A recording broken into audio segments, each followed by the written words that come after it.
All right, friends, it's time to give you loyal listeners a discount on protein powder. You may or may not know, but I launched my very first protein powder 2 years ago. It's a grass-fed beef isolate with only 3 ingredients: grass-fed beef, either organic cacao or organic vanilla, and organic monk fruit. Now, if you don't want any of the added flavor and sweeteners, you can also just get unflavored. And no matter what flavor you choose, you're getting over 23 grams of protein per scoop, which is going to keep you full and satisfied between meals. I love starting my day with a Fab4 smoothie and breaking my fast with that much protein. It makes a serious difference in my cravings and blood sugar balance the rest of the day, and I've seen it with my clients as well. Now, I never thought I'd own a product company, but when I got pregnant with Sebastian, I realized the majority of protein powders were chemically extracted or enzymatically extracted, and I wanted to use heat and water only. I wanted minimal ingredients because we don't need those emulsifiers, fillers, or added vitamins, minerals, and probiotics. All of those additions increase the chances that it's not going to work for your body, whether it be bloating, digestion issues. I just wanted pure, clean protein to keep you full and satisfied so you could build the most delicious Fab4 smoothie. And I have to say, I'm pretty proud of the flavor. If you take a look at our reviews on Amazon, you'll see 5-star reviews for flavor. And that is key, because if you don't love your Fab4 smoothie and you don't love drinking your protein powder, you're not going to do it. It won't become a habit, and it's consistency that outpaces everything. So if you're here and you're listening and you want to give our protein powder a try, use the code PODCAST5 for $5 off your order. And let me know if you love it. My favorite ways to apply this protein powder is in my Fab4 smoothie, making freezer fudge, making chocolate milk, making hot chocolate, and throwing the unflavored into all my kids' baked goods. So let me know how you use it. Let me know if you love it, and share this podcast deal with your friends.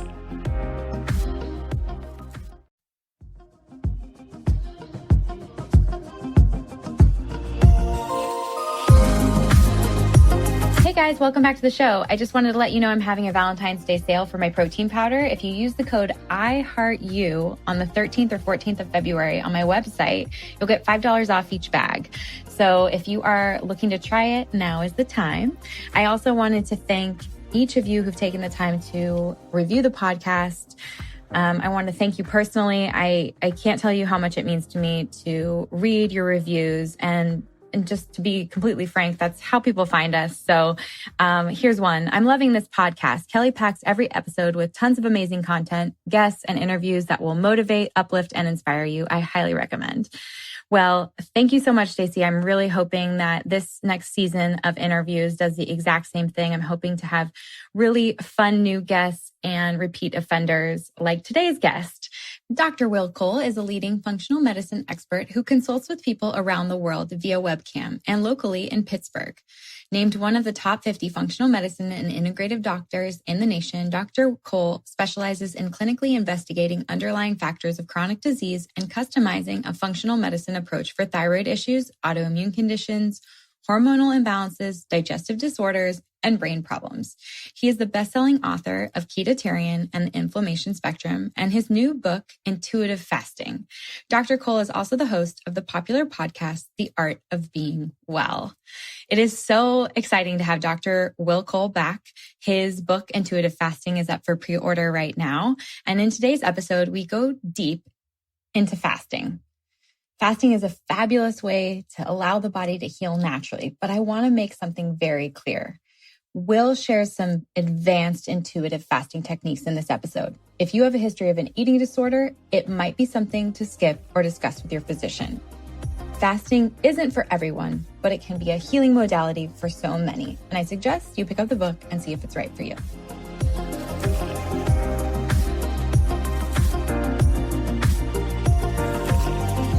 Oh, Will, it is just so good to have you back. I'm so excited. And you have come out with your third book, Intuitive Fasting. So I guess that, Thanks. Yeah, I mean, it's just so good to see you and so good to have you back. I think the question I have now is, what is intuitive fasting? Because I know what intuitive eating is, and you know how I feel about that. Well, thanks, Fred. I appreciate you so much. And you've been, for everybody that's listening, they probably already love you and they know the type of person that you are. But if they're just getting to know you, you are one of the most authentic, kind people in our world and space. And, on camera and off camera, you're the real deal for sure. Oh, thanks, Will. I feel the exact same about you. And I'm just like so excited about all your success because you have a big noggin and a huge brain and a big heart. And, and you are writing as quick as humanly possible and getting this information out to people. I mean, I can't believe you're on your third book, but every single one of your books, from inflammation to understanding ketosis and how to use it to intuitive fasting now, which will be out in February. You're sharing research, you're sharing tools, and you're not like a one size, one diet, one lane kind of a guy, because you're a functional MD, which I think, I think for those people listening, they need to understand, like, you see so many different types of patients, you do a lot of diagnostic testing, and you've seen like ketosis, you support people, you've seen fasting support people, you understand how inflammation can really be a body burden. So I'm just so appreciative that you have put these books out for people. And I'm so excited to read Intuitive Fasting. But I also want to know, what does it mean? Thank you. Yeah, what the heck does it mean? To answer your question. So there's so many levels of why I call it intuitive fasting and why I am having this really deep dive conversation in the book, and I'm excited to explain it. So on one like superficial level, like as the writer in me, I just like the play on words. Even with the ketotarian, it was like a made up word that was like an amalgamation of plant-based with keto. And I wanted to do the same thing with intuitive fasting because the prefix INT and intermittent fasting and intuitive fasting. So there's that level. But then it's the paradox of how the heck could fasting ever be intuitive? So that's like, well, that just doesn't make sense. Or is it a typo? But it's exactly what I mean. But it's also this whole concept of people having this conversation on social media or this movement of intuitive eating, which, look, if you feel fantastic and you have great health and you eat intuitively and you basically eat whatever you want, just follow your body's intuition and go that way, and your labs look great, your quality of life looks great, and you have peace with food and you have peace in your body, and that's great. I'm so happy for you. But there is the majority of people in the world can't operate that way because I want them to get to intuitive eating. But when they're on the other side of that, they actually have to show up for themselves and give their body time to get to that place where they can actually hear their intuition. So the real conversation that I'm having in intuitive fasting is, how do we get to authentic intuitive eating? Because when somebody is in the throes of hormone imbalance or blood sugar imbalance, which you talk so eloquently about, that's all proverbial noise in the body. And it's really hard to hear through that noise of what that still small voice of your intuition is actually saying. So is it intuition or is it hangriness? Is it intuition or insatiable cravings? Is it intuition or blood sugar imbalance? Because stress eating, insatiable cravings is not intuitive eating. So for many people, they will know, well, I'm intuitively, I'm going for this junk food that's going to actually perpetuate them feeling horrible in their body. That's the cravings masking itself as intuition. So it's nice to say intuitive eating. It sounds nice, but for it to be something more than just a fluffy, vapid sounding soundbite for Instagram, we have to actually understand what we're talking about. And if you have to have proper hormonal signaling pathways, proper neurotransmitter signaling pathways, proper gut-brain axis, proper blood sugar balance, you need all that stuff to truly be rooted in your body and have clarity on what your intuition is actually saying. What's actually going to better your quality of life?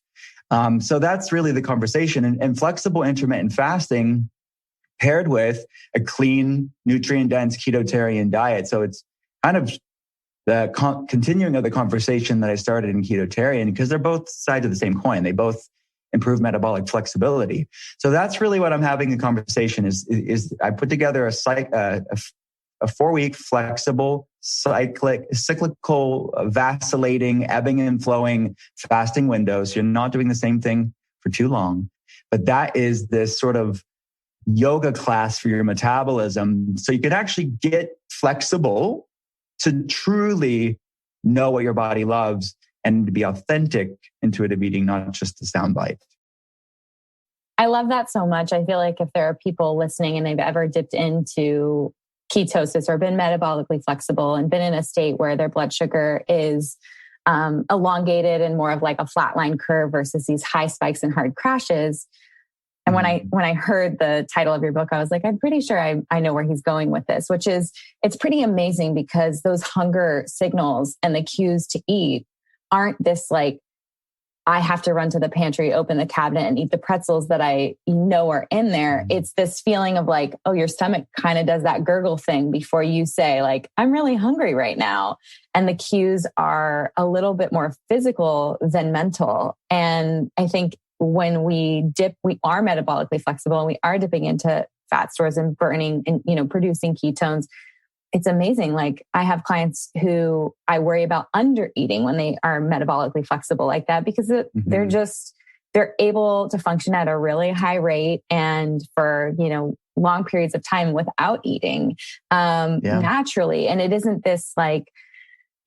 this struggle to fast. It's funny too, because anytime I have a client who wants to do, say like a 4-day fast once a year, I always push them into ketosis for 3 to 4 weeks before we do that. Because why would I take them from being a blood sugar burner into fasting for 4 days? That's nausea. That's all the side effects, the headache, the keto flu. Like they're going to feel miserable for 4 days versus feeling amazing and strong. So can you go a little deeper into what's happening in the body when and why we're not having these like super strong cravings when we're dipping into ketosis or when we're metabolically flexible?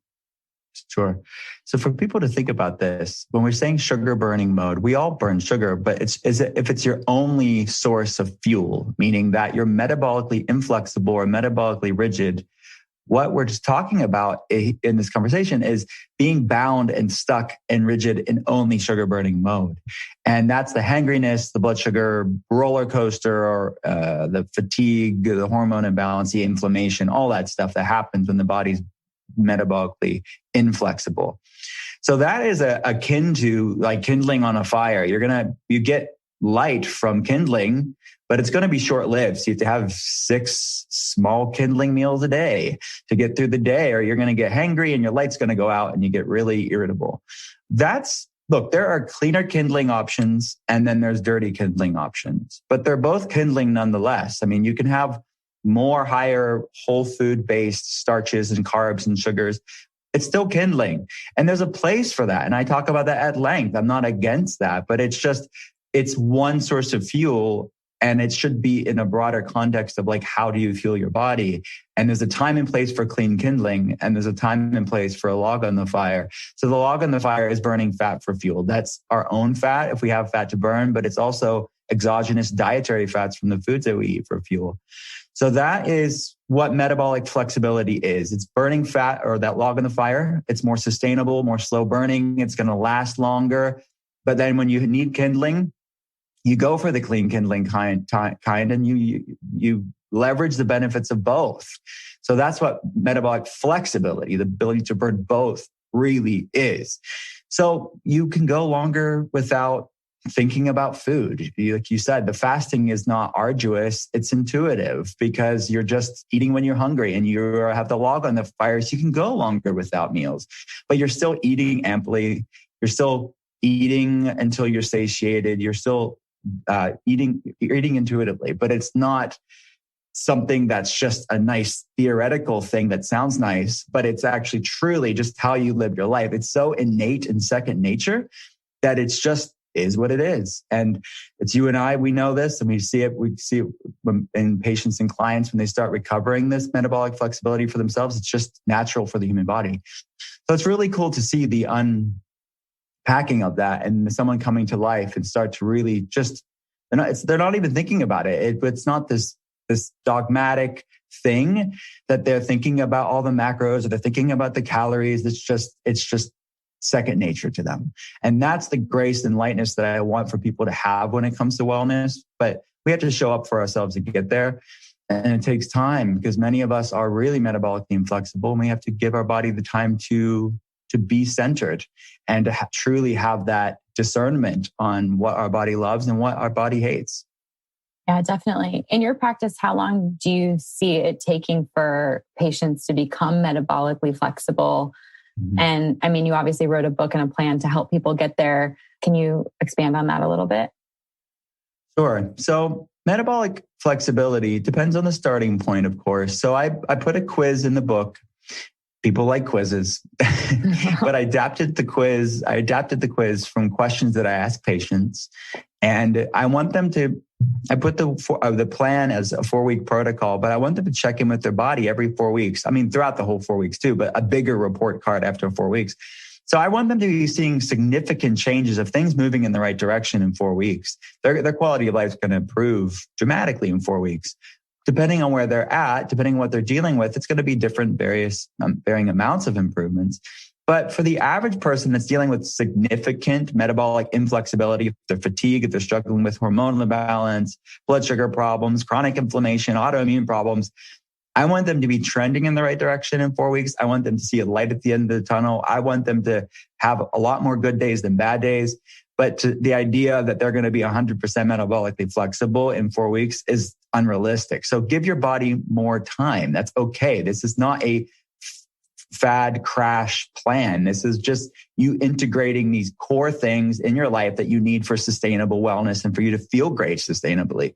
So 3-4 months, I want to see great strides in that time. A half a year, way better, way better. But look, some of my patients that are dealing with really severe problems, and that's a lot of my patients' base, is that they're really struggling with very complex cases. It could be a year, 2 years to really be at their optimal. But they're feeling better every month. They're feeling better than the month prior. And it's like, that's the real stuff. It's not sexy sounding because it's like everyone wants to like 2 days of this and it's like, I'm better. But everyone intuitively knows that's BS anyway. So it's like they have to like really give their body the time to repair itself. What has taken years in many cases to get to where they're at now, it's going to take some time to get out of it.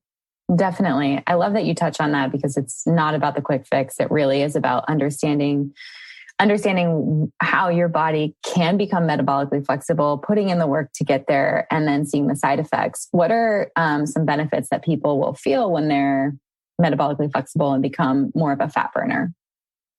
So the way that I did the fasting windows, we start off with a bigger eating window. It's a 12-12 fasting to eating window in week 1. And each week it's a different fast and different eating window and different way that we're using macronutrients too at the beginning too, to get that clean kindling and get the log on the fire. Like it's all strategically placed there. And based on who you are, I put tweaks in it throughout the protocol. That's just based on my clinical experience of seeing some people do better with this, some people do better with that. So it is customizable throughout the 4 weeks. But the week 1 is 12-12. So it's basically 8 a.m. to 8 p.m., 7 a.m. to 7 p.m. You're eating, you have all day to eat. Just eat the foods. And then you're just basically avoiding late night snacking to allow your body to fast through the night until it breaks the fast at breakfast. So we're pairing that with a clean ketotarian diet, which like you said, what you do with your clients, we're kind of amping that up, giving them a nice lean into this. So you're not doing some big deep fast. You're using food that works synergistically with the time restricted feeding to prepare their body. And that's exactly what you do with your clients. I had that conversation in the book. I just said, hey, look, if you need an extra week in week 1, do it. Don't feel rushed to go in week 2 if you're like, I'm just getting the hang of this. Again, this is about sustainability here. So maybe they need 2 weeks in week 1 and doing a 12-12 because you're lowering the sugar. You're working on this clean keto foods, which is mimicking a lot of the benefits of fasting without actually fasting. And week 2, we go into a 16 to 18 hour fast. So typically that's about a 6-hour eating window. So that's, for example, like a 12 to 6 p.m. You're breaking your fast at lunchtime and then you're fasting after 6 p.m. to lunch the next day. We're doing that in week 2. And then you can do a little bit lighter if you want to do 16, but somewhere in that 16 to 18 range, which I talk about the cardiometabolic benefits, the anti-inflammatory benefits, because what's going on in here? You are leaning into some levels of nutritional ketosis, which beta hydroxybutyrate, that main ketone, is a way to burn fat, yes, but it's also a signaling molecule for our biochemistry to lower inflammation, to improve BDNF, brain-derived neurotrophic factor, actually making new neurons. There's a lot of repairing mechanisms that are happening in week 2. Week 3 is the deepest fast. It's the cellular renewal week. So it's an almost OMAD approach every other day. So it's not every day, it's non-consecutive, but it's a OMAD. OMAD, for people that are new to this, it's an acronym that stands for one meal a day, or OMAD. And I recommend in the book an almost OMAD approach, because there are studies that show that if you're trying to get all your calories in like such a short period of time, like a 1 hour, 24-1 fasting to eating window, which is your classic OMAD approach, that for some people, even if you eat healthy foods, it's just so many calories in such a short period of time. It can increase something called the PKR pathway, which is studies show that it increases something called metaflammation, which is another word for systemic inflammation. It's just too many calories for the body to digest. So I opened it up basically to a 20 to 22 hour fast. So you have a bigger eating window, so you can spread out your calories over the course of that window. That is the deepest fast. We're doing that every other day. So it's almost OMAD 12-12, almost OMAD 12-12 for that week 3. The goal of that is that deeper part of that yoga class for your metabolism. We're increasing deeper ketosis. So it's supporting autophagy pathways, which I know you talk a lot about, these cellular renewal, recycling pathways, supporting stem cells, regenerative pathways, longevity pathways, giving our gut a break. There's a lot of far-reaching benefits to that. But we're doing it every other day because I want the refeeding window to be appropriate for that week 3. And then in week 4, we're opening it back up to 12-12, because it's like that savasana at the end of that yoga class. You are relaxing, you're laying down like, dang, I did that for the past 3 weeks. It's really nice. And you're increasing clean carbohydrates at that time. You're relaxing, you're getting that clean kindling on the fire. That is the template to vacillate and cycle through as many 4 weeks as you need to. And I talk about women and cycling and menstruation, all that stuff. I guess we could talk about that, but there's a lot of nuances beyond that, but that's what they can expect over the 4 weeks. With each week and the change in the feeding window, it's almost like a new lesson in a class, or, a new challenge in a boot camp, or it's just a fun way to keep people motivated. I think when people decide that they're going to intermittent fast and they're only going to eat from 2 to 8 p.m. for the rest of their life, that gets mundane and boring, and then it doesn't work. It's like any other challenge. We're committing to it, we're getting excited about it. I really, really love the way that week 3 works with the OMAD, because I think that's another thing where people will get so excited about OMAD, and then again, it's the same sort of a thing. They're either like stressing their body too much. They don't know if it works for them and their demographic, or like, who they are and what their lifestyle is. They're just like powering through that. I love that you're pairing that with a 12-12 the next day, and really kind of reminding the body, like, you are not in fight or flight. You have the food that your body needs, and having that refeeding as well. Super interesting. I have a couple questions, because you did touch on it, about women and, whether that's like HIIT training or aggressive training during this type of fasting lifestyle. What are you seeing in research, and what are you seeing in your practice when it comes to who this is best for? And specifically, like, how is it working with women? Sure. So, and to touch first on what you just said about a class, another side of the intuitive nature of this that I hope people explore is that they will be able to have their own real life experience, their own N of 1 experiment for themselves, and say, oh, I felt better with this time restricted feeding. I felt better with this fast. And then they'll get their groove in like 2 or 3 months in of cycling through these. They can start to intuitively readjust the protocol to suit them. So some people do better with more OMAD. Some people do better with the 16. And then they can do more of that and less of the other things. So that's part of the intuition too, is learning, hey, I felt better, more energetic here, or I felt better here. And then they'll be able to adjust it accordingly. That's having agency over your health. And it won't be something that I'm telling them to do at any point. At that point, it'll just be them owning it for themselves. But the women and fasting topic and question is something that we get a lot. I mean, you get a lot, I get it a lot. It's just a common question, because people say, you see it on social media, intermittent fasting is not for women. It's like, you shouldn't do it for women. And that all the studies are done on men. as with most things, context matters, and we can use any study to substantiate our cause or find another study to go against it. It's like, okay, let's just look at the context and the real life side of things. So my day job is, and your day job is, we talk to people all day long about this stuff, and we see the nuances and the bio-individuality of all of this. And the truth is oftentimes, sometimes in the middle, and the truth is in context with whoever you're talking about. So yes, it's true that fasting research is mostly done on men and mice, but there are studies that I've looked at women as well. This is what I would say. This is not news for women that are listening to this, but maybe it is. Maybe it's like, oh, I never thought about that. Because even they're being reductionist in lumping all women in the same boat too. Not all women are the same. I know that's like radical, but who are we talking about here? There's a lot of different types of women with going through a lot of different types of things. It's complex. So is she going through PCOS, polycystic ovarian syndrome? Is she going through endometriosis, adenomyosis? Is her blood sugar all over the place? Is she insulin resistant? Does she have chronic inflammation? That group of people are going to respond to deeper fasts in a way different way than if she's leaner, she's sluggish thyroid, if she's going through a stressful time in her life, if she's not getting enough sleep. Completely different outcome. They're all women.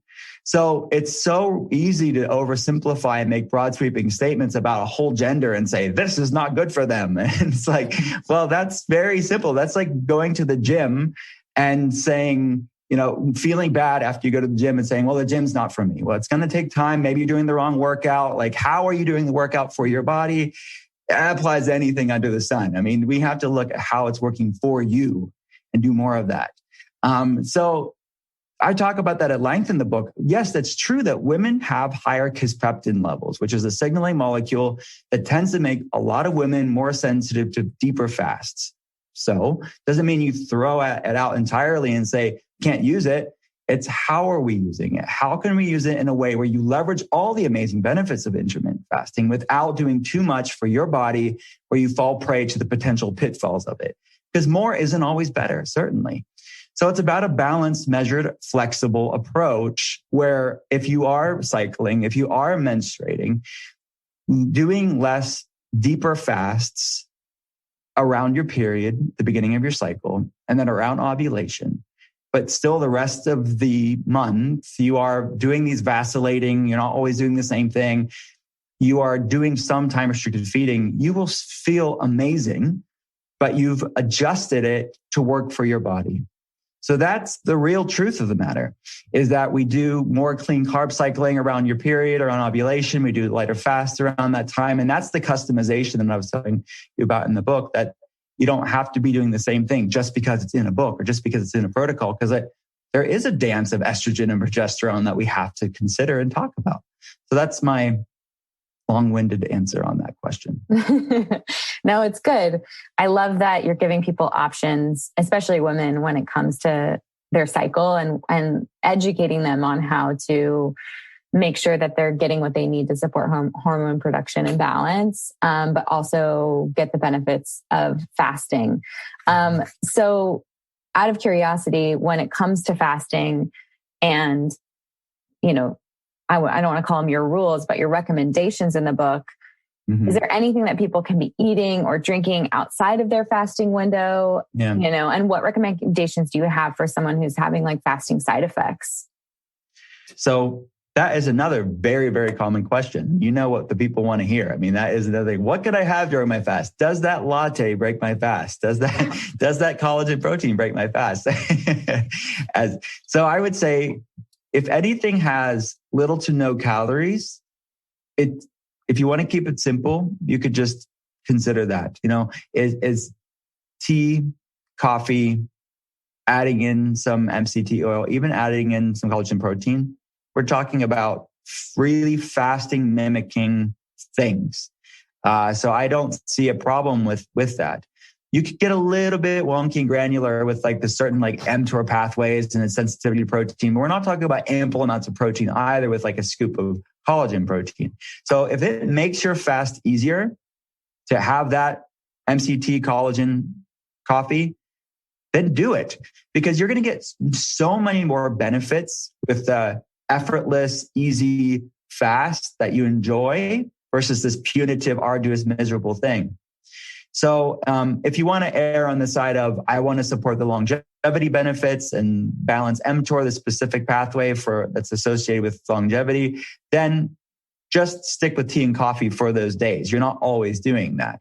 But yeah, so that is what I would recommend, is that tea, coffee, add some things that I wouldn't add milk. I wouldn't add in like creamers or things like that per se. But little to no calories, keep it clean, and how to make your fast easier if you're struggling with some side effects. And the common side effects are electrolytes being imbalanced, because you're losing a lot of water weight and inflammation, which is good.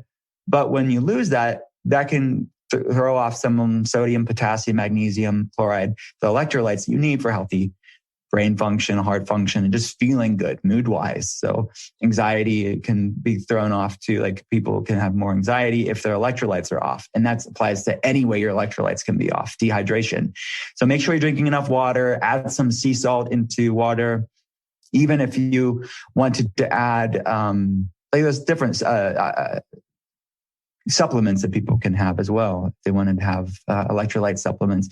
So just read the labels, make sure there's no added sugar or anything into that. And I wouldn't have sports drinks, obviously, for a number of reasons. Make your own sports drink. Add some Himalayan sea salt into water, and it'll be fine.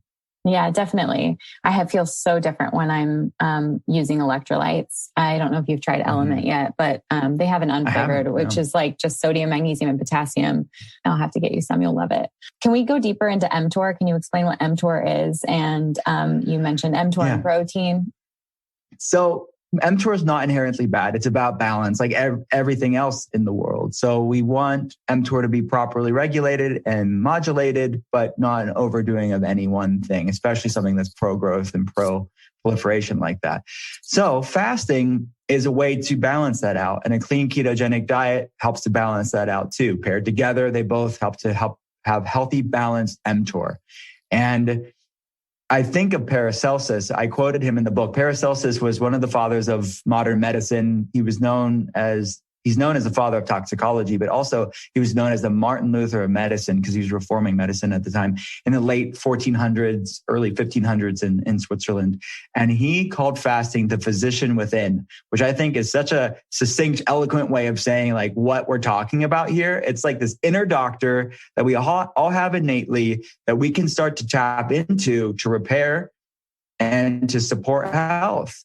And it's completely free, which is nice too. So it is, that's what MTOR is. And that's what researchers are exploring as far as the longevity, anti-disease pathways that fasting can help us with. Well, I think this is the first time in history where we have so much access to food and poor quality food and fast, cheap, processed food and fast grown proteins and, just giving your body a break, allowing it to, like you said, be its own physician, be its own doctor.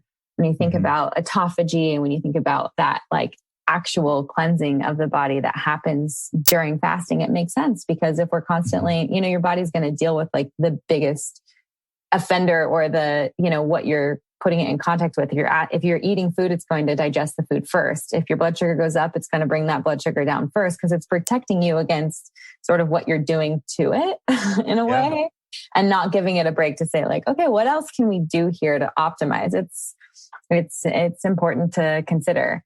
Are there any other genetic pathways other than MTOR that are modulated with fasting? Yeah, I mean, we are modulating actually a lot of things here. If you think of beta hydroxybutyrate and the pathways it works upon, the things that come to mind that actually excite me probably the most are the anti-inflammatory benefits. So think of it as your own natural endogenous like NSAID, like your anti-inflammatory drug that your body makes the anti-inflammatory drug itself, and it's completely natural. So it lowers things like NF-kappa B pathway, the NLRP3 inflammasome, and the COX-2 pathway, which is similar to like the NSAIDs, like with COX-1 pathway. So it has a lot of natural anti-inflammatory benefits, which is good for so many people. People struggling with autoimmune issues, chronic pain, even chronic fatigue has inflammatory components to it, to anxiety and depression. have inflammatory components to it. So it's just a great way to support anti-inflammatory pathways and upregulating these pro-antioxidant pathways too, like the AMPK pathway, the NRF2 pathway, basically pro-health, pro-healing pathways. It's so cool. I mean, it all comes back to what Paracelsus says, the physician within. All this stuff is like you are awakening these pathways that probably are working to some degree, but for many people, they're very downregulated and sluggish. And some of them, they're not fully supported because we're never giving our body the chance to do that. So when you're giving your body a chance to sort of awaken these genetic pathways that are our birthright and our repair mechanisms, these innate healing pathways are just supported exponentially. So it's a really cool time for our body to heal itself. I love that so much. I feel like if anyone's listening and they are feeling sluggish from 2020 and just probably being so close proximity wise to their kitchen and their pantry and stress eating and late night eating and all of that, this is something that can get them really excited about dipping into their body's natural physician and seeing how they may feel. If you were to give me an example of a day in the life of a ketotarian, intuitive fasting superhuman, what would day in the life look like? Let's say in week 2, when you're doing a 16 to 18 hour fast.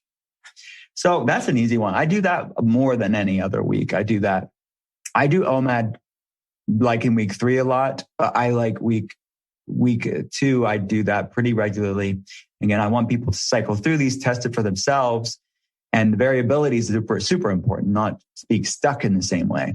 But I find that I do well with this. So I do like a 12 to 6-ish eating window. So it's about a 17 and a half, 6:30 by the time I get home from the clinic. So that's typically what I do. So I'll tell you what I typically do and what people can do in the book. And the book has lots of recipes and pretty pictures and meal plans and all that other stuff too. So you don't have to do this identically, but I'll typically drink tea in the morning when I wake up.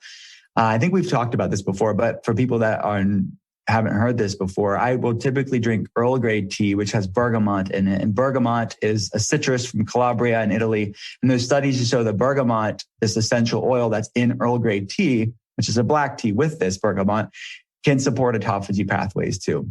So I'll typically do that and I'll mix it up. I'll have like pu'er tea. Do you know Peak Tea, the company Peak? I love Peak Tea because of their testing, like testing for heavy metals, testing for pesticides, their microcrystallization process, like keeps all the antioxidants bioavailable. So I'm a super fan. Yeah, me too. Simon Chang. I mean, they're a smart guy. I mean, he is like a tea scientist. So I'll have a wide variety of Peak Tea, and I have other teas too. But I do love Peak because I like just pouring it in and it's just done. It's like you don't have to wait for it to steep. It's super convenient. It tastes perfect. So I'll have their Earl Grey tea. I'll have their black English breakfast. I'll have green tea. I have their pu'er tea, which is like fermented tea, has some probiotics in it, and green tea too. And then sometimes adaptogenic mushroom tea. They're like chaga tea or reishi tea. I have that. Anyway, so whatever I'm feeling, I'll have that in the morning. And then I break my fast at lunch. So it'll be some ketotarian, clean, ketogenic way of eating at lunchtime. So there's like a pesto zoodle bowl with which is zucchini noodles with some eggs on that. So you get some choline from the yolk, which is great for the brain. It's healthy fats. Drizzle that with extra virgin olive oil. It's pesto, so it tastes freaking amazing. And you can add some wild caught fish to that too, like add like a salmon, some added bioavailable omega fats, extra protein, extra calories. And then you could have a smoothie. You could do, honestly, a Fab Four smoothie at lunch. And then if I'm hungry during my eating window, so I'm eating between 12 and 6 p.m., I'll have like sea snacks, like the seaweed snacks. I love those. They're in olive oil too, and they taste good. Or I have some nuts and seeds maybe. Or like even like a bulletproof bar. I'll have those occasionally. Those are good. And then for dinner, I'll have like, normally it's some protein again, like a salmon, some other fish, maybe albacore tuna, something like that. Or you know what I also like? Another recipe in the book. It's the spicy frittata with some eggs. It's really good. And I love avocado fries. So they're just like sliced avocado breaded with almond flour with this chipotle aioli dressing. And you can add some extra snack. But I mean, that's like a typical day. And then, yeah, I mean, and I love peanut butter, which your husband loves peanut butter too, right? Oh, yeah. He eats like a jar every 2 days. Yeah, I mean, I'm basically on that point too. Yeah. And I get good peanut butter. I mean, I get good peanut butter. I think we've talked about this before too, but I love peanut butter. So I have some peanut butter just off the spoon. That's a typical day. Pretty easy. I love it. You're intuitively eating, you're snacking when you need to. But all of those snacks are really blood sugar regulating. They're really filling, regulating those hunger hormones and getting you the fat that your body needs if you want a quick hit, if you are in the ketogenic space. Yeah. State. Say. Yeah.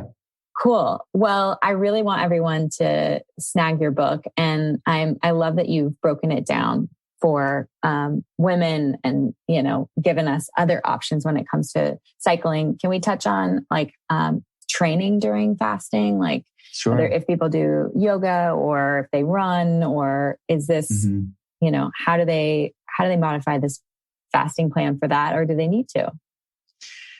Yeah, they don't always need to. It depends on how heavy the workout, how consistently they're doing, and then how metabolically inflexible they are when they start. So sometimes I find that if someone's this is really new to them, and that's part of the self-paced in week one, is that maybe they want to repeat week one for 2 or 3 weeks to just prepare their body. Because what I find is that if they're really metabolically inflexible, their blood sugar is all over the place, and they jump into the deeper fast in week 2 all the time, doesn't work for them. Maybe some days of the week they can do it, but they need to open up their eating window a little bit. And for people to be clear on this, we aren't limiting calories in any of the weeks. The goal of this is not caloric restriction. There might be a slight deficit of caloric calories because with tighter eating windows, studies have shown that people just generally eat less, but that's not the point of it. There's studies to show that if you keep calories the same, but there's just the specific windows that we're doing over the 4 weeks, that's really where the health magic comes into play. It's the benefits because you're giving your body a break to repair and to heal and all of that stuff. So I want you to be eating amply throughout those 4 weeks. So most of the time, workouts work really well because you're well fueled, you're well nourished. And as you become more keto adapted and metabolically flexible, it's going to benefit your workout. So most of the time, people don't have to worry about it. The problem that I have is exactly what you said a while ago in the conversation is people are not eating enough foods. So it's just making sure you're fueled enough and eating enough during your eating window. That's really where it comes into play. But heavy workouts with the deeper OMAD, that could be something where you would want to maybe time your workout and your eating window accordingly because it is a deeper fast. Or do your workouts, because since it's non-consecutive, do your workouts on the 12-12 if you find it to be tough. So everybody's different. Everybody's doing different levels of workouts too. But that there's a benefit to fasted workouts, but there's also benefits for non-fasted workouts too. So don't feel like you have to always work out on your fasted day. You can move it around. And there's a time and place for that clean kindling. Sometimes people do their clean carb up days and cycle those carbs, not just around their menstrual cycle, but around really heavy workouts. So that's okay too. You can just strategize based on your schedule, these tools to make it work for you. I dig it. I'm all about tools. Not everything is for everyone, but what I love about health books in general, I know sometimes they make people feel overwhelmed or they have to do it perfectly. And if they don't do it perfectly, then they're not going to see the benefits. Like I love to read books like yours and, all the books that come out and say like, cool, this is a tool. How can I use it? How can I apply it? And you're giving people this tool, just even if it's the first week. Like say someone does the first week and they're like, I'm digging this. I'm feeling great. I'm going to do this for 3 or 4 weeks. Then maybe I'll try week 2, or maybe I'll just try week 3 and see what an OMAD feels like in my body. Like you're informing people and also giving them a plan if they want to follow it, if that gets them, I guess, more consistent with it. But It's great. It's so great because we get these questions on Instagram or, from clients all the time. Like, should I have a fasted workout? Well, here are the benefits of a fasted workout, like an increase in human growth hormone, an increase in testosterone, an increase in burning fat for fuel, becoming a little more metabolically flexible. Where might the problems come? Well, if you're doing it all the time and you're never refueling glycogen stores, and you would actually get a better, harder, stronger lift or workout if you fueled yourself, then there's sort of a toss up there, right? Like a gassed workout, if you're not metabolically flexible versus, fueled workout where you're working out harder and lifting heavier and seeing more muscle build there. I mean, that's the thing about nutrition and about health science is like, it totally depends on you. Mm-hmm.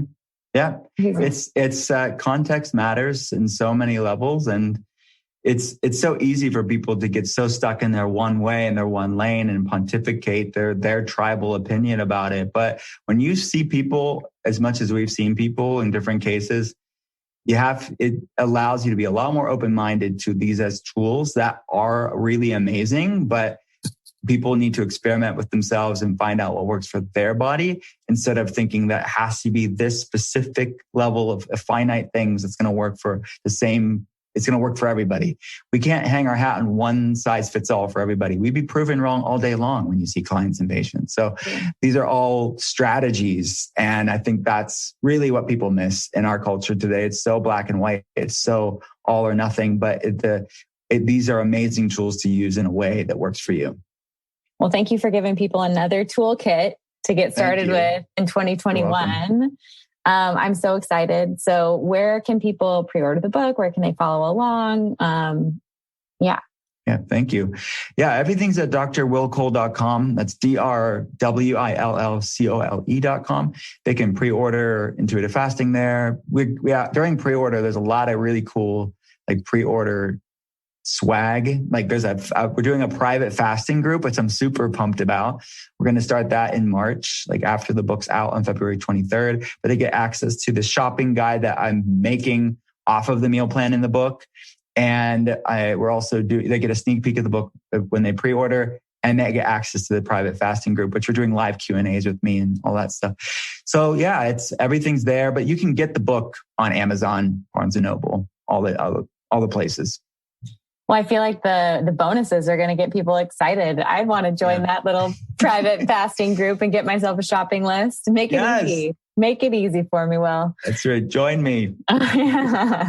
Cool. We'll make sure there are links to this in the show notes, and everyone knows where to grab the book and get all the extra swag. And if they are interested in your other books and your courses and all that good stuff, it's all there. And so it's just so good to see you. And thanks, happy New Year. Thanks for joining us. I'm glad we could learn a little bit more about intuitive fasting today. Thanks. I appreciate you. Thank you. Thank you for listening to Be Well by Kelly. Please subscribe to the show on Apple Podcasts, Spotify, or wherever you listen to podcasts. Learn more at BeWellByKelly.com and follow me on Instagram at BeWellByKelly. I would love if you picked up my books, Body Love and Body Love Every Day. They're sold on Amazon and at all major booksellers.